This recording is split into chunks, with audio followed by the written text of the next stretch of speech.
আজকে বিকাশ ভবনের সামনে যে ঘটনা ঘটেছে, এই ঘটনায় সব্যসাচী দত্ত, যাকে মমতা বন্দ্যোপাধ্যায় বিশ্বাস করেন না, বিশ্বাস না করারও কারণ রয়েছে। মমতা বন্দ্যোপাধ্যায় ওনার থেকে অনেক বেশি সুজিত বসু বা কৃষ্ণা চক্রবর্তীদের বিশ্বাস করেন। তাই সব্যসাচী দত্ত তৃণমূল কংগ্রেস বা মমতা ব্যানার্জির কাছে একটা লেঠেল বাহিনীর নেতা হিসেবে পরিচিত। এর আগে ভাঙড়ে পাওয়ার গ্রিড আন্দোলন ভাঙার জন্য তাকে ব্যবহার করা হয়েছিল। তাকে কামদুনিতে যখন ছাত্রী ধর্ষিত হয়ে খুন হন, তখনও মৌসুমী কোয়াল, টুম্পা কোয়ালদের আন্দোলন ভাঙার জন্য খিচুড়ি রান্না করতে সব্যসাচী দত্তকে আপনারা দেখেছেন। আজকে সব্যসাচী দত্ত কার্যত মমতা বন্দ্যোপাধ্যায়ের নির্দেশে বা তার কাছে নাম্বার বাড়ানোর জন্য 8-9 মাস পরে বিধানসভার ভোট, বিধাননগরে সুজিত বোস আছে, রাজারহাট নিউ টাউনে তাপস চ্যাটার্জি আছে, রাজারহাট গোপালপুরে অদিতি মুন্সি আছে। উনি কোথায় ঢুকবেন? ঢুকার জায়গা নেই।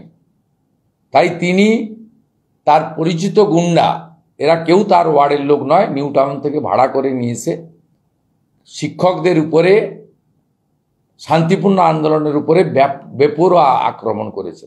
কোনো শিক্ষকের পা ভেঙেছে, কারো আঙুল ভেঙেছে।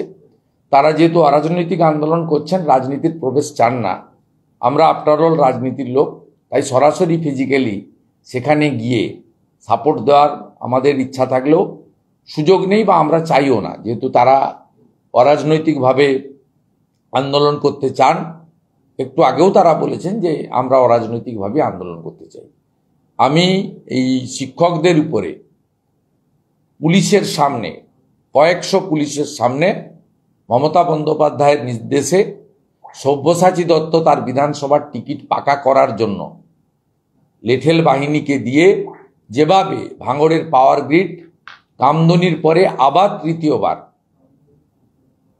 যোগ্য শিক্ষকদের উপরে, শিক্ষাকর্মীদের উপরে বর্বরচিত আক্রমণ করেছেন, তার নিন্দা করছি।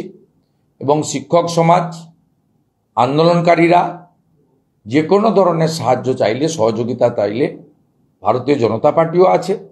আমরা যারা রাজ্যের বিধায়ক আছি বিরোধী দলের, একমাত্র বিরোধী দল বিধানসভায় বিজেপি, বা বিরোধী দলনেতা মানে শুধুমাত্র একটি রাজনৈতিক দলের নয়, সরকার বা সরকারি দলের দ্বারা যেই আক্রান্ত হবে তার পাশে আমরা দাঁড়াই। ভোটের কথা সবসময় ভাবি না। সেক্ষেত্রেও তারা ভবিষ্যতে সহযোগিতা চাইলে বা যে কোনো মুহূর্তে সহযোগিতা চাইলে আমরা করব। আমাদের ভিডিও ভালো লাগলে লাইক এবং শেয়ার করুন। কমেন্ট সেকশনে গিয়ে জানান আপনাদের মতামত। আরও ভিডিও পেতে আমাদের চ্যানেল সাবস্ক্রাইব করুন এবং প্রতি মুহূর্তে খবরের আপডেট পেতে প্রেস করুন বেল আইকন।